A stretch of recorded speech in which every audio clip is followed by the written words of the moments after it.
are based in Melbourne, and I need to I want to go and spend 2 weeks with them, jamming with them, working with them, making music when I'm with them, learning how they work as a group.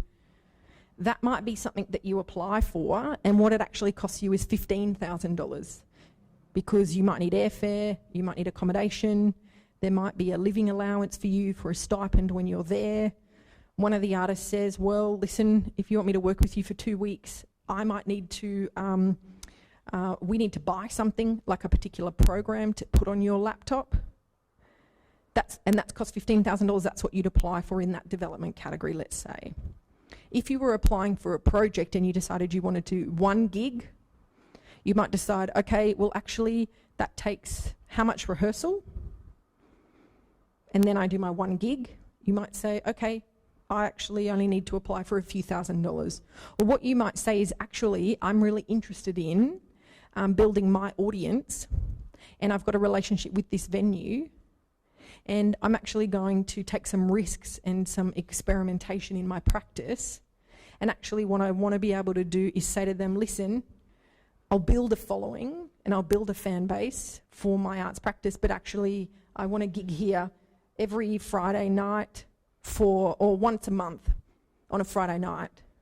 And what I want to do is I want to work with a mentor artist who makes similar type of music as me, and collaborate in putting that public presentation together.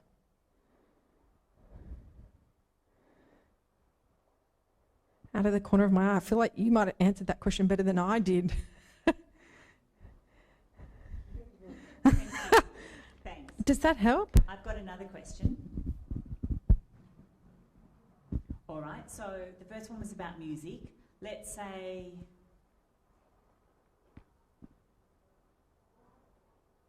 I'm not sure whether my question really relates to art, but I wanted to check.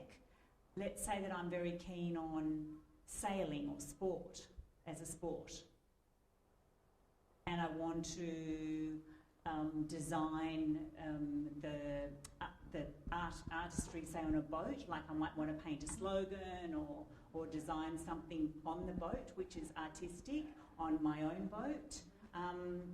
So something artistic that would maybe contribute to the deaf community in the future, because they might be able to go on the boat with me. Would that be considered something appropriate? Someone else has got an added component. Do you want to stand up here? So maybe it might be that boat may take part in a future Deaf Olympics competition. Maybe you might consider something like that, but it would actually require painting the boat first. Well, I think artists paint on all